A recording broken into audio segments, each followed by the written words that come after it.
Starting now. All right, so welcome everybody to the first kind of open MedEcon workshop. The We're going to keep this pretty informal. It's open to the world; anybody can join. We've been doing these internally for a bit, and basically what we're doing in here is we're discussing. It's fairly like in-depth, fairly technical discussion around how to do different types of medical economic analysis using claims data, largely claims data, sometimes clinical data.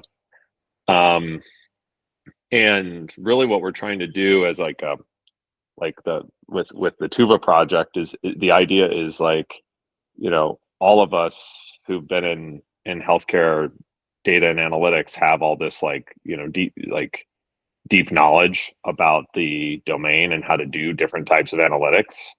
And that information isn't really written down anywhere on the internet. It's not really, there's, nowhere you can really go and like look that information up. And so we're just trying to create, the Tuva community is like, a place where we can like come together and talk about that stuff. Like what's the right way to do, like the topic today is drug indications, for example. So we'll host these kind of on a regular basis, and people can drop in as the topic is of interest to them, or as you have expertise that you think would be good to share. But the idea is we'll kind of come with any topic. Whoever's kind of leading that topic, and Coco is going to be leading the drug in discussion today. The person has like kind of thought through like kind of a methodology or an approach. And so Coco's going to walk us through today like an approach for like, hey, like, how could we approach building drug indications into the Tuva data model? And the idea of presenting this to this group is to get feedback on that approach. Because probably Coco has some pretty good ideas, but also there's probably some things he hasn't thought of, or maybe some better ways we could do things. So we can, we'll present this topic and get feedback, and then over the next couple of weeks, we'll actually engineer it into the Tuva project. And so then when we come back at a future workshop, we'll come back and we'll say, okay, like we built it in, here's where it is, here's how it works, it's live, like maybe some examples from like, based on synthetic data or something that we can share. But that's generally how the workshop will work. And over time, we'll start with drug indications as an example today, but over time we'll expand this to, lots of different, there's, medical economics is really analyzing the efficiency and efficacy of how care is delivered. And so cost and utilization, and I mean, there's literally thousands of topics that we could discuss that are in this under the umbrella of MedEcon. So I think we'll have lots of topics to get into over time. Okay, I think we got my boring preamble out of the way. And Coco, you ready to dive in, or anything you would add? Yeah, I was just going to say that, related to medical economics, like you just said, there's an unlimited number of really interesting topics. We're interested, obviously, in building out a whole universe of medical economics applications into the Tuva project. But related to this specific workshop, basically the two main goals that are in my mind are, number one, we want to prioritize the things that we're going to build with feedback from the community and from Tuva users. And number two, once we've prioritized what we're going to build and we've decided what we're going to be focusing on at this moment, we want to build that with feedback from the users. So hence this workshop, we're building something, we want to talk about it, getting the weeds about like what's the best way to do this analysis. And even if people who don't have feedback, just to be able to sit in and listen to how we're thinking about building it, that could be useful. And eventually you might have some thoughts that you want to tell us about and ping us later on Slack. So all thoughts and comments are welcome. This is obviously a workshop. It's informal. We're just talking about ideas as we're developing them. And I can't see you all right now, so please feel free to interrupt at any moment as I'm presenting anything. Should we just dive in, or is there anything else anybody, Aaron or anybody else want to say? I'm good to dive in. Any questions from anyone before we dive in?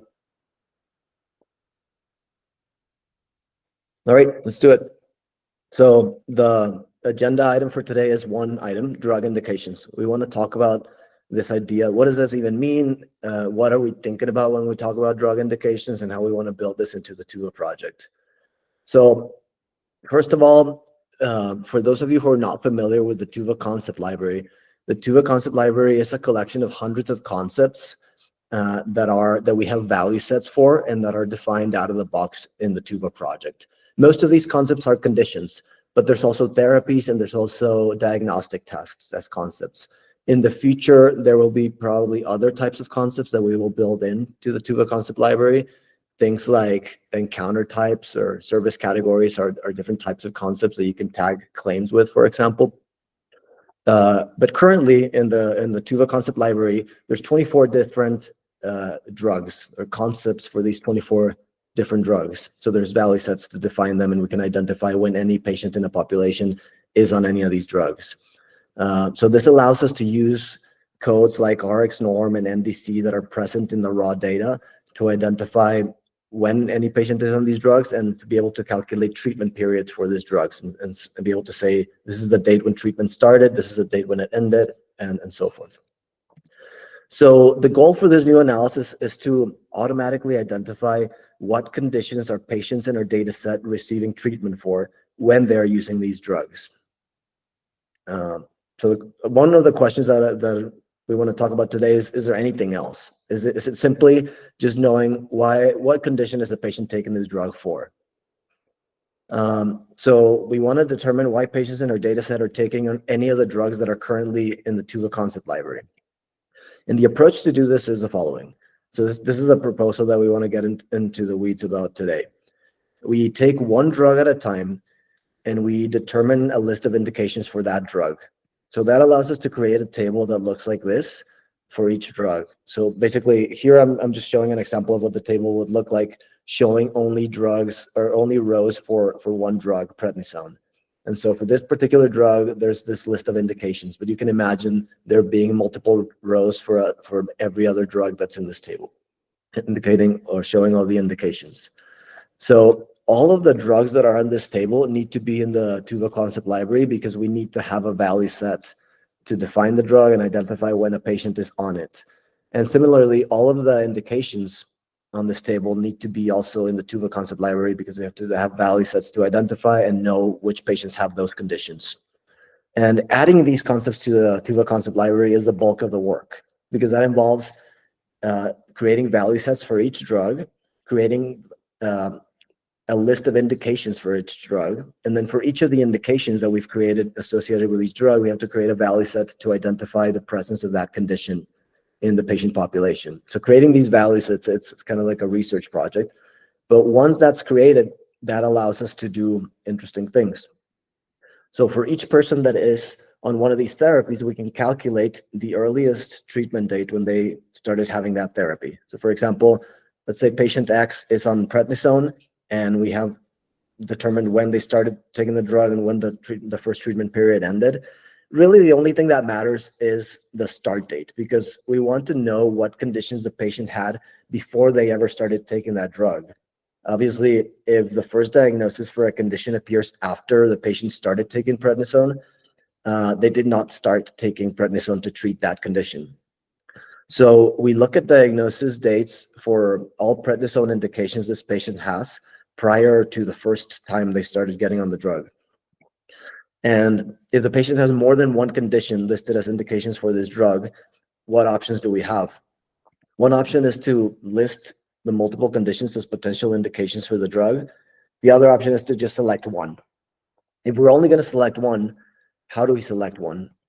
One way to do this is using logic based on time of incidence. So for example, we might select the condition with diagnosis date closest to the start of treatment period, but before the treatment period started.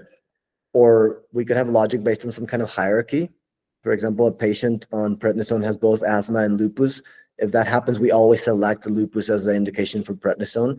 And doing a method like this would involve creating a ranked list of indications for each drug and then going down the list to select the appropriate one. Or is there some other method to select just one of multiple indications?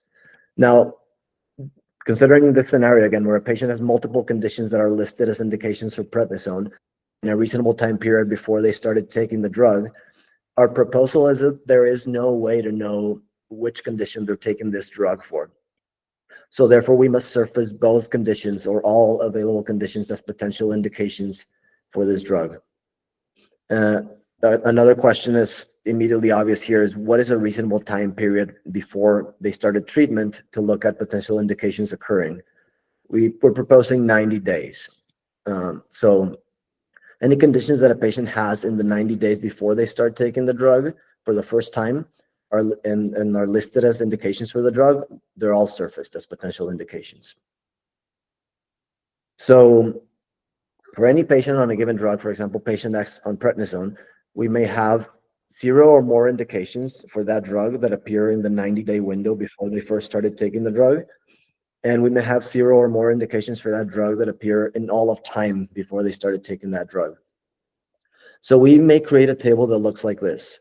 We have for each patient therapy pair or each patient drug pair, there's one row for each condition that the patient has that is considered an indication for that drug. So for example, here patient 111 on prednisone has 2 potential indications, lupus and asthma. So there's 2 rows on this table. And then for each patient therapy indication tuple, there's also a flag. So each row in the table, there's a flag that shows us if the indication occurred in the 90 days before the start of the therapy. So when this flag is equal to 1, it means that the condition occurred in the 90-day window before the start of the therapy. And when the flag is equal to 0, it means the condition occurred prior to the 90-day window before the start of the therapy. So also if these rows are null, that means that the patient had no conditions prior to starting the therapy that are indications for that therapy. Coco, Yeah. sorry to interrupt. Could a patient, what if they had the billable diagnosis for the condition after they started? Would that show up in this table as a 0, or would that not show up in this? It would not show up in this table. That's Got a design decision we could make. But here, the way this was defined here is like it would only appear if the condition appears before the start of the drug, and if it is in the 90-day window, it gets a 1 here. If it's before the 90-day window, it gets a 0 here. But if the condition does not appear before the start of the drug, this would be null. Okay. The logic here is that if the condition first appears for the patient after they were on the drug, that condition is not the reason they were on the drug. And if it's on the same day, would it show up in the 90-day flag? Yeah, I mean, that's that design decision that we should talk about. But yeah, we could choose to say if it's on the same day, it shows up. Yeah, I think that would make sense. And also a question about the diagnosis. Is this the first time that diagnosis appeared, or whether that diagnosis appeared at all in the claims? Yeah, that's within that time period. That's so that's a good question that I want to get to in a minute. But yeah, this would be whether or not if the diagnosis appears at all in the 90-day window, right before the start of the drug, this would be a 1.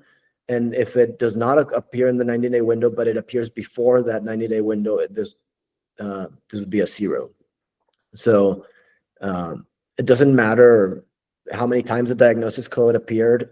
It just matters, like, did it appear in that 90-day window before the 90-day window? I'm not sure if a data set like this exists, but I think an additional sort of component that you could use alongside of this logic would be sort of a set of I guess probabilities. So if it's known that a specific drug is mostly prescribed for, in this case, asthma,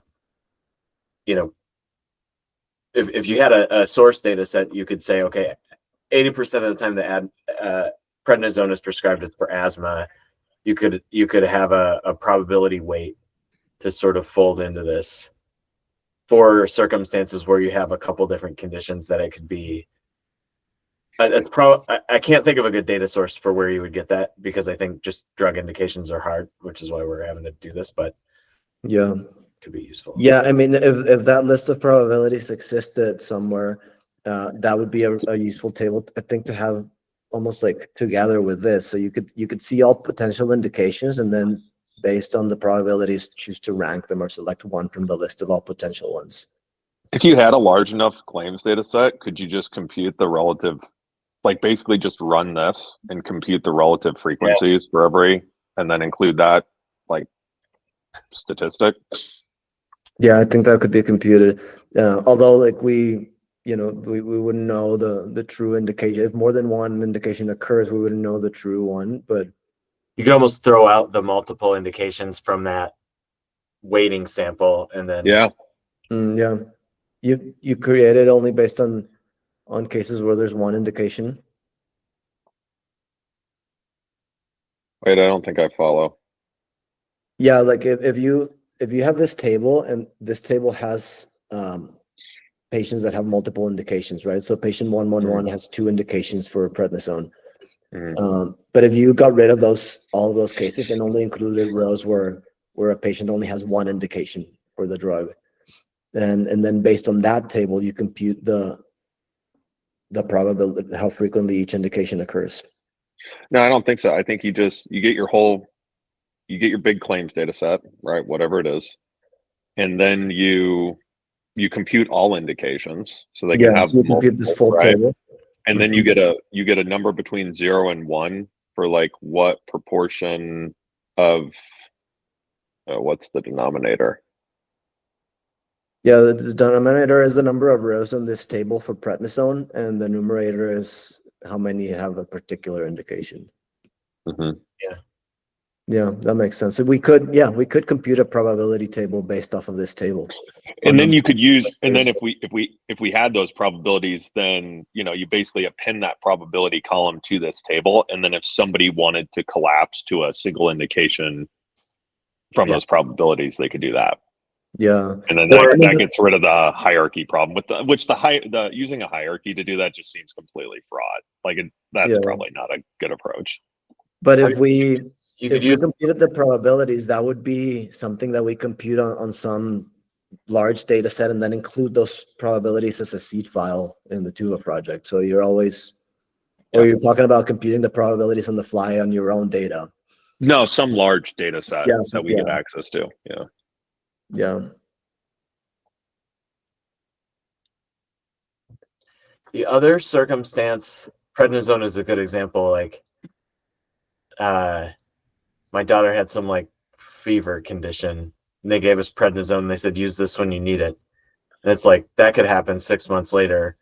So like there probably will be certain drugs that are prescribed, like, I don't know, prophylactically, that the 90-day rule doesn't work for. So we may want to almost just carve out some like additional logic to handle those cases. But I don't know how often that'll happen. This particular example, like, I personal experience with that happening. Yeah, that's a really good point. I mean, this is that I was thinking about the relevance of the 90-day rule, and that's why I thought about the flag, because you could just choose to ignore this flag and say, I mean, did you have the condition before you took the drug? It doesn't matter if it's in that window or not. So you could probability help too, because you could you kind of leverage both things. Yeah, like, so I have asthma, and albuterol has been prescribed for asthma since like 1950s or something. And I mean, when I need a new inhaler, I just like send somebody a message and they order it, and then I go pick it up. There's probably not a billable. I mean, I have an asthma diagnosis code somewhere, but probably the last time I picked up a script for albuterol, there wasn't one.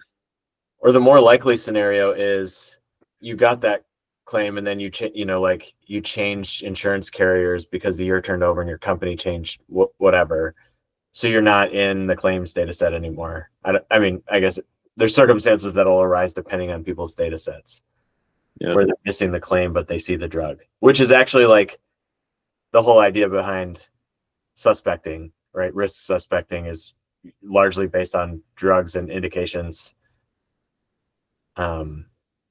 because the claim doesn't exist.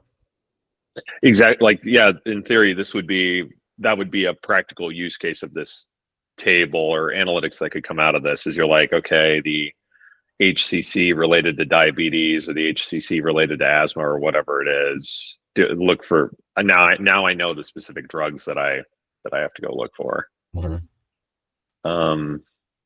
It becomes a suspecting algorithm because it's like, okay, I found the drug. There's an 80% chance that this person has asthma, so like that's a suspecting probability weight right there. Yeah, exactly. There's not much additional like suspecting logic beyond just like, oh look, they took this drug and it's an indication for this, and that's an HCC. Worth a chart chase or whatever. Yeah. Where did the 90 days come from, Coco? We just winged it. There's no. Joji, you said it's an industry standard. I mean, we did a lot of things with drug 90-day window and drugs when at Strive, but I mean, I haven't seen like a lot of publications that say that there's a specific reason for 90.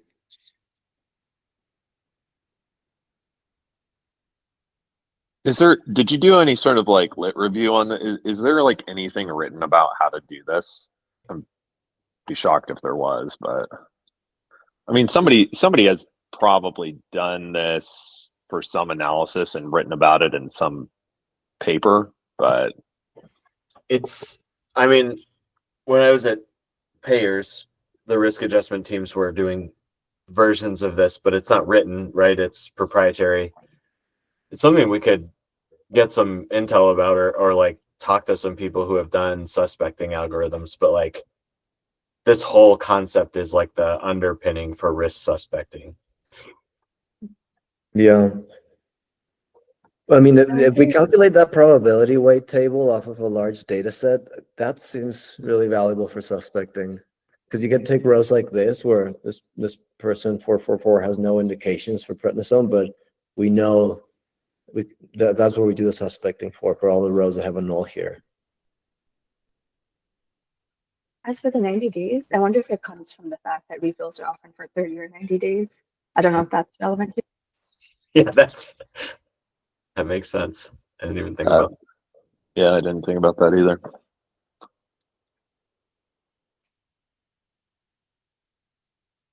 Okay, I kind of derailed you there, Coco. Was this the end of your slides, or what else do you? Yeah, I was gonna.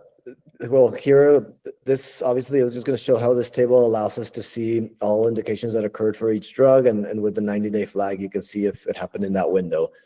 But from this table, the other thing that we can derive is a table that looks like this, that just shows you there's only one row for each patient therapy pair. And for that patient therapy pair, it shows you how many indications they had in that 90-day window and how many indications they had prior to that, just to get a sense of how frequently you have multiple indications for a drug, whether it's common to have just one or to have a lot. So coming back to this idea of do you only do it for the time period when the conditions appear? So if a patient has 2 treatment periods for a drug, and this is all taken into consideration that treatment periods might not be accurately calculated to the point of, you know, if somebody gets a prescription and then they don't use it for months and then they use it later, it's hard to know what the treatment periods are like. But say we can calculate treatment periods for patient X on a given drug. Do we report indications only for the first treatment period, or do we report indications for each treatment period separately? Because you can have situations like this where new conditions appear for the first time prior to the second treatment period, but not prior to the first treatment period. And those conditions could be indications for that drug. So these couldn't have been indications for the first treatment period because the patient didn't have that diagnosis before starting on the drug the first time. But let's say that this is the first time in their life that they got these diagnoses, then they could be indications for the same drug on the second treatment period. And so the question is, how granular do we want to get here? Do we want to calculate every treatment period for patient X on prednisone? And for each of these treatment periods, we separately report what are the potential indications for that one? Or do we just ignore all of this time component and we just say, when was the first time that patient X was on prednisone in the entire data set, and only report indications based on conditions that happened before then? The Optum symmetry grouper uses something called a clean period. So like, depending on the distance between the treatment end date and the treatment start date, like the size of that gap, you could create a rule where it's like, okay, if the gap is 2 weeks or 3 months, we're going to ignore it. But if it's over 6 months, that's the clean period for this drug, and we'll consider that a new treatment. But I mean, I think it would probably have to vary by drug, so that gets complicated. Yeah, we did. There was logic specific to multiple myeloma drugs that had similar things, but it varied by drug. Mm. And I think this is relevant, especially with antibiotics, where someone might get the same drug for different types of infection. Oh yeah. So, but independently of whether we have logic to say that two treatment periods were really one continuous one or not, do people have thoughts on do we want to report indications for the multiple treatment periods, or just for the first time that the patient was on the drug? Because I mean, how conceivable is it that somebody could be on the same drug for several years and it's the reason why they're taking it is changing? Is that a common thing people look at, or if they're on the drug for several years, it's always for the same condition? I think antibiotics is a really good example, but yeah, probably I'm having trouble thinking of other examples. Yeah, the one that comes to mind is, one beta blocker is metoprolol, which might be used for atrial fibrillation and for heart failure. And patients often have both, either at the same time, or it might be used separately for those conditions. So it does happen. I don't know if it's common enough that users would be interested in it. I think just to dig into that example a little bit more. So what's the drug? It's metoprolol. Metoprolol. And it's used for AFib, but also for heart failure. Yeah, and often So patients have both. So it could be a patient has AFib, they were on metoprolol for a year or two. Someone decides to take them off of it, but then 6 months later they have heart failure and someone else puts them back on metoprolol. Yeah, I think that's kind of an interesting example to think through for this. So you'd have two distinct treatment periods and two different indications. Yeah, but I can't think of a ton of examples like that, so I'm not sure how much users would want this. So I would almost like, in that circumstance, if you'd fall back to the probability weight, and then like potentially the other thing I'd be thinking about is, okay, like what is the HCC coefficient or whatever? And so it's like, if you have new information that shows that heart failure is an indication for a drug that they're taking, do you just switch upward, even if like you're always choosing sort of the most acute condition? And I don't know if that probably doesn't make sense in all instances, but it seems to in this instance.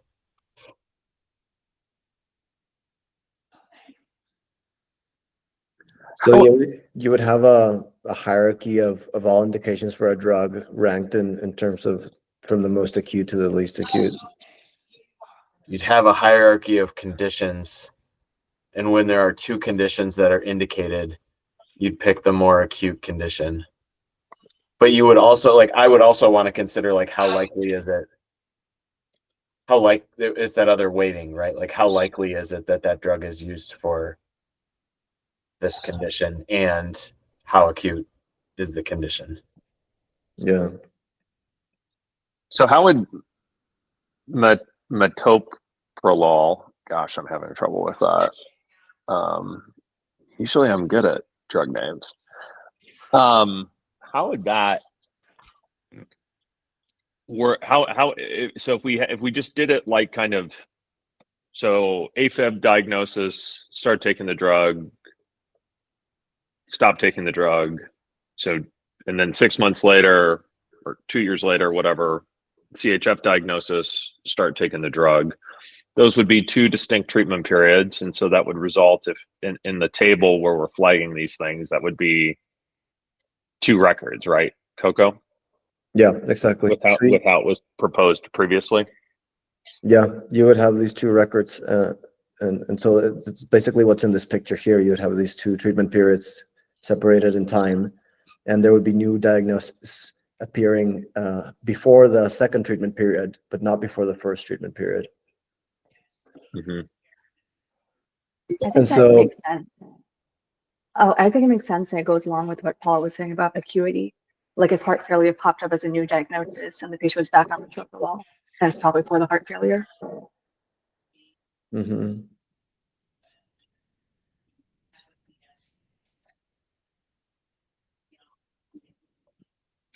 Would it be helpful to have like the treatment start date for the treatment period in that table, so that you could, like, when you're bringing this stuff in, you're using the indications table for analytics. You can be like, I only care about indications that exist in the data, like going back so far, kind of. Yeah, actually, I think that would be helpful to have, like, there's one row on this table for each indication for a treatment period, but here we add columns for treatment start and treatment end date. Oh, And so it's so- almost like treatment period. You'd add a treatment period number or whatever in. Yeah, Yeah, the grain of the table is almost like indication treatment period exactly. pairs, basically. Yeah, I'm thinking of like cancer drugs, because like I could see another circumstance where you have, people may get like breast cancer or some sort of common type of cancer, initially be treated with, some form of chemotherapy drug. And then oftentimes what happens is there's sort of a period of time when they're in remission, but then it can come back as a different form of cancer with another diagnosis, because it's spread or whatever. And I don't know how often the same, like, I think oncology is another area where this gets complex, because there's different diagnosis codes that are going to kind of fall into different categories with different acuities. But like the same set of drugs can be used sort of repeatedly for for treating those sort of episodes. Yeah, I mean, cancer, it even gets more complex, where you're like looking at the different combinations of the drugs form lines of therapy, and I mean, that's a whole another rabbit hole we'll probably walk down. It's interesting because it's like, this is interesting, and then it's like defining medical episodes of care could be really helpful in informing the drug indications. Yeah. but what are the most interesting questions, people? If we could create this table with infinite accuracy, and we just knew the true reasons why people took each drug, what are the questions that we're answering with this table, if this existed in our data warehouse?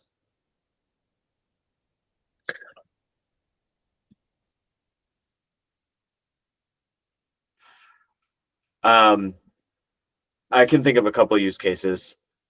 I already mentioned risk suspecting, but like one of the things we often were trying to do with like clinical, like chronic condition management or disease management programs, you have a lag on when you're getting diagnosis information because of claims run out, because of processing time, because of, people don't always go to the doctor, but drug prescription refills happen more frequently. So this is a useful input towards like predictive models to like assign people risk scores and prioritize sort of engagement activities for different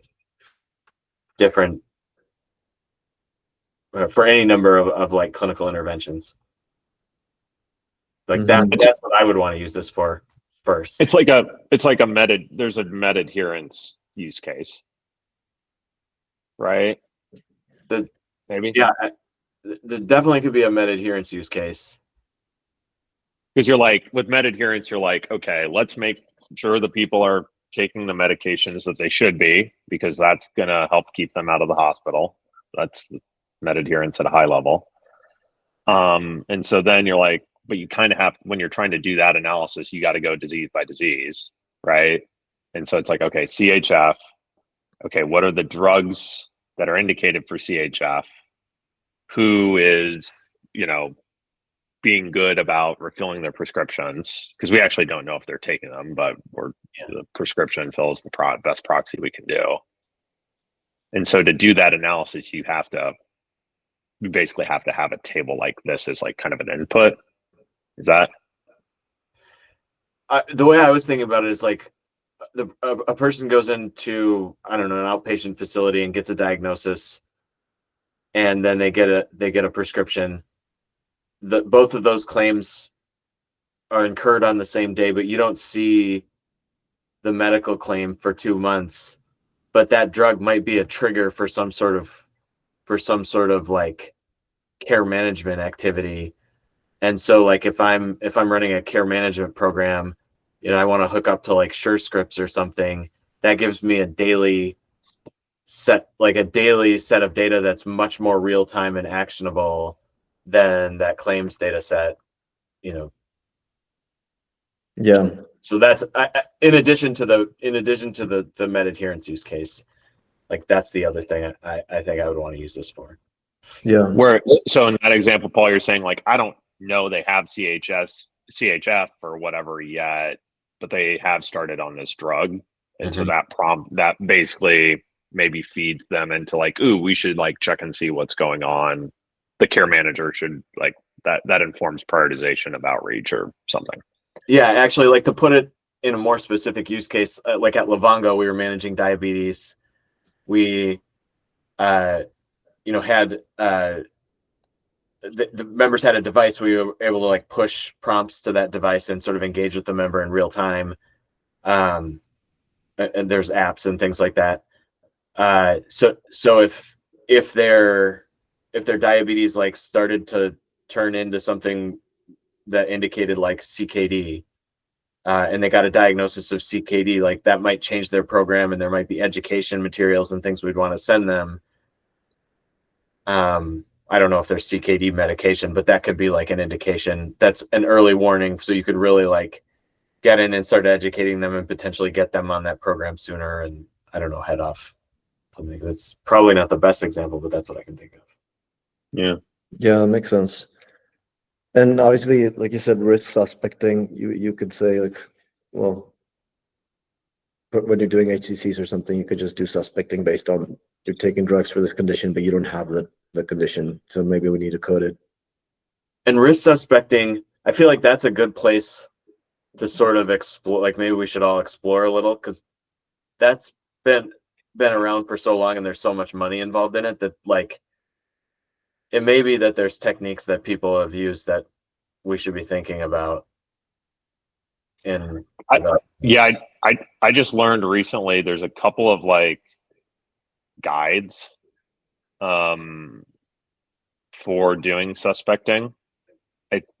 They're not publicly available, and they have some weird acronyms that I can't remember right now. But basically, you have there's companies that have basically, built closed source suspecting engines based on those guides. Mm-hmm. It turns out those engines are pretty, like, they're charging like $1 million a year sometimes Oh, for yeah. those engines. That's what's so cool about it. Shouldn't be surprising, but for some reason it always is. I have to drop to go talk to one of those companies right now, but I will. Do you guys later. Good segue for you, Paul. Yeah, that's right. See you. All right. Thanks, Paul. Later. So this is all I got, but I would like to open up for any other directions people want to take it in. I think for me, one of the biggest questions was this idea of what do we do with when multiple separate treatment periods for the same drug appear? And it sounds like it could make sense to be reporting indications separately for each treatment period because of the examples that were discussed. And the clean, what did Paul call it? The clean period?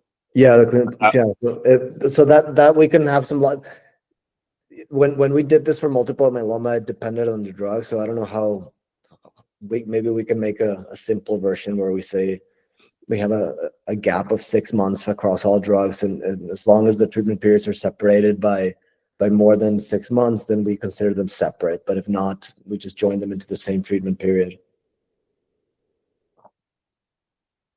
Because treatment periods calculated in the Tuva project today, that logic is not built in. And so when you want to go calculate, for example, a line of therapy, and which is basically a combination of different drugs, there's, depending on what you're following some literature to calculate lines of therapy for some condition, that could be very complex logic, and you have the treatment periods just as building blocks that you're then going to use in that calculation, and those gaps could vary depending on the combination of drugs, etc. Like when we did that analysis, it was very complex logic, but we used the treatment periods as building blocks for that. So we could keep these treatment periods as defined as just like with start and end date exactly as we see in claims data, report indications for each one separately. But then if you want to build some more complex line of therapy, you can do that just using those as building blocks on your own.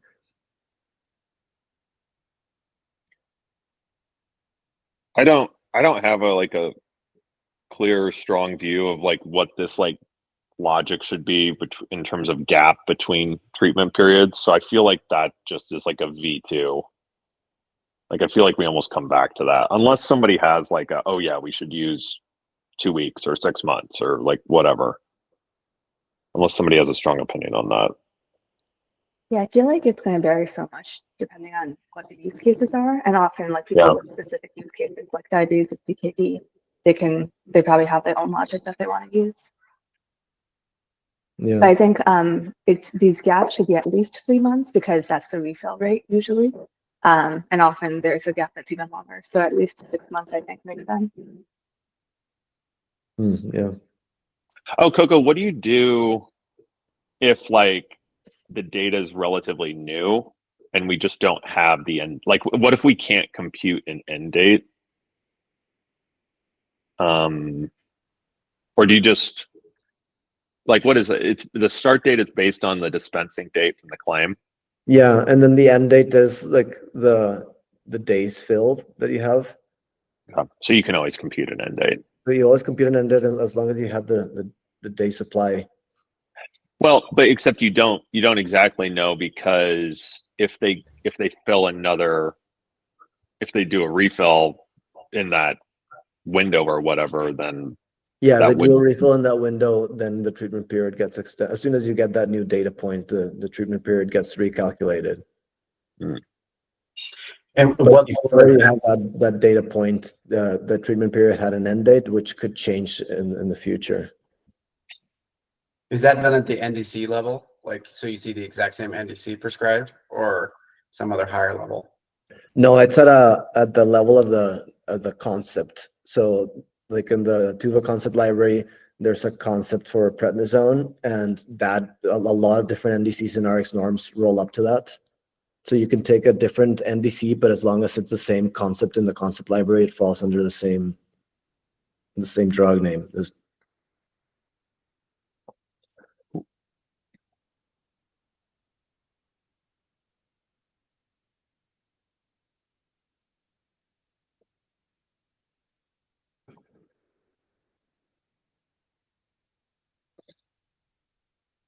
Well, I mean, I think this is like a pretty good proposal. Should we talk about kind of like next steps and Yeah, well, I mean, one thing we could do is we basically run at creating this table. And just to keep it simple, V1 of this table could just be for the first treatment period available for a drug. Or we could choose to say we add the treatment start and end dates as columns, and we have one row for each treatment period in this table instead of one row for each drug indication. I feel like you want to build it for each treatment period, and then somebody could decide. I mean, that's going to feed this table anyways, right? Even if we don't like.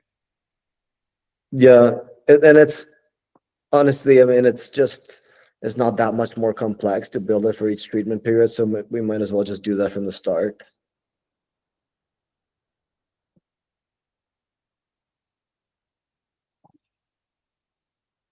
And then, so basically the plan is to like build kind of an MVP of this based on this proposal. And then we'll look at how that actually works in a couple of weeks. Do we want to do that we don't have a lot of drugs. Like you said at the beginning, we only have 24 drugs. It's not a lot. Do we want to tackle it for a couple of indications, maybe pick like a handful of indications that are,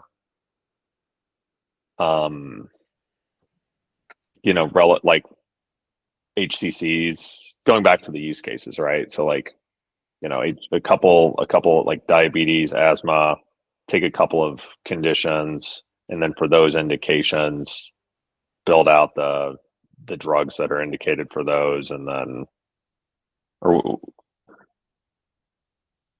Yeah, I mean, do we start with the conditions? Do we start with the drugs? Do we start by saying, here's a list of 5 drugs, let's go find conditions that are typically treated with these drugs? Or do we start by saying, here's a list of 5 conditions, let's go find all the drugs that treat those conditions? I think it's more complete. I think it'll be I think a lot of the use cases from the condition backwards. So having like if you're like, oh, type 2 diabetes, I wonder what all the drugs that are possibly indicated for type 2 diabetes. If we only have like 2 of them, then we don't have that full library. Like then you can't. I feel like it's from the condition or indication back to the drug. Yeah. So if we start with a condition and the drugs that are typically used to treat it are not in the concept library, we have to go build value sets for those drugs. And some of that is probably done in HCC suspecting. It's just not built into the concept library, and it's not built in. I mean, obviously, this indication table does not exist.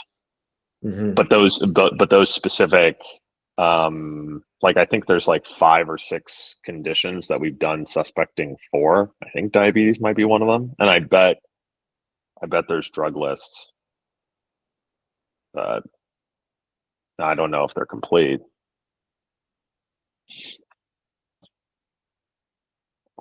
I think even maybe even just using. So the 24 drugs that we have, those are like the multiple myeloma drugs. Is that right? Yeah. And we feel like that's pretty complete because that's all from the Fonseca paper. Yeah. Fonseca was like looking at all the different treatments. Yeah.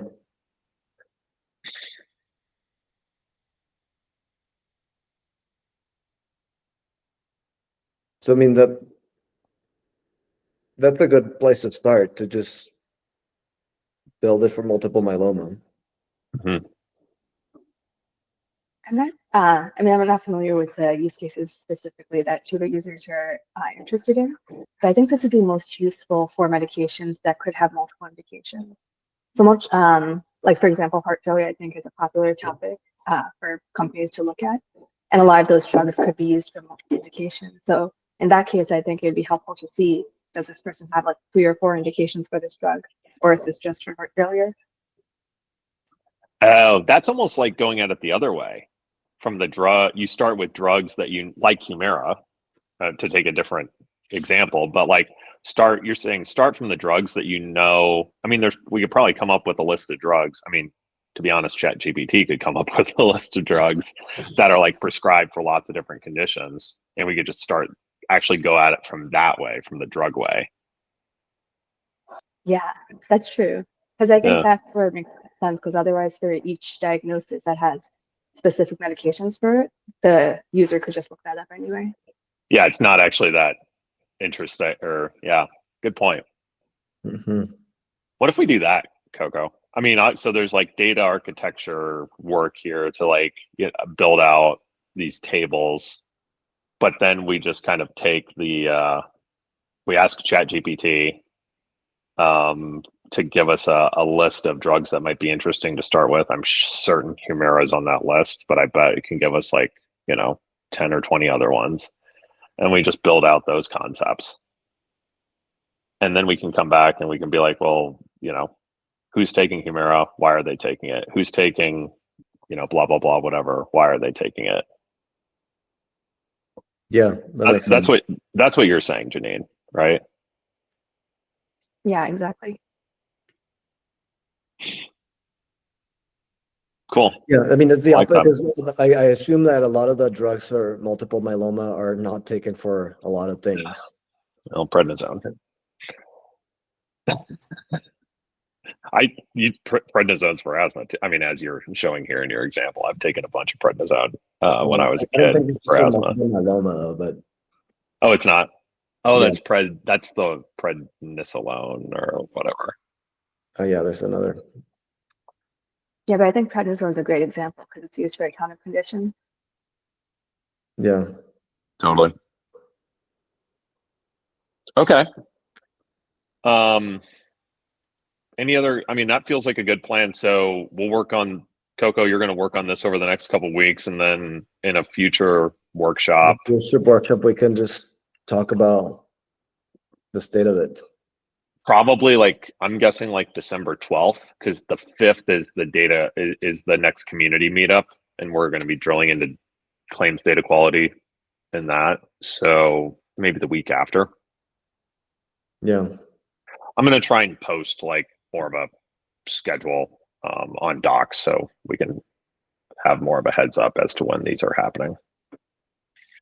But yeah, this was good like good. discussion. Thanks everyone. And yeah, if anybody wants to share it with any colleagues that missed it, I'm going to throw this on YouTube and we'll post the recording. All right, cool. Thanks, everybody. See you.